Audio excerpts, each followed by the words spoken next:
ito ay rated SPG, striktong patnubay at gabay ng magulang ang kailangan. Unti-unti na ngang mamalasin si Olga sa kanyang mga plano. Sinabi niya kay Tanggol kung saan makikita ang asawa ni Mokang.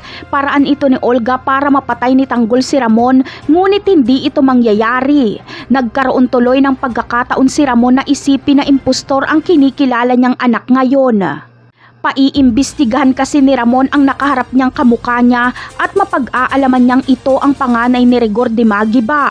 At ang kinikilala niyang anak ngayon ay hindi Tanggol kundi David ang pangalan. Maaalala ni Ramon ang sinabi ni Severino noon na pangalang David bago ito nalagutan ng hininga. Samantala, sa masalimuot na mangyayari kay Bubbles ay si Tanggol na naman ang sisisihin ni Olga.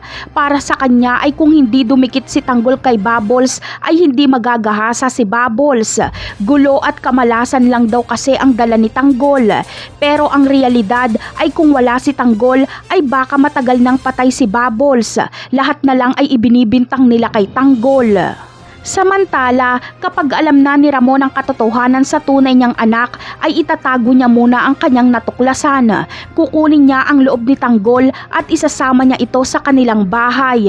At dito ay gugulatin niya si Olga at David. Si Ramon mismo ang tatapos kay Olga dahil matagal siya nitong napaikot. Napakarami pa nating dapat abangan sa mga susunod na episode. Paalam!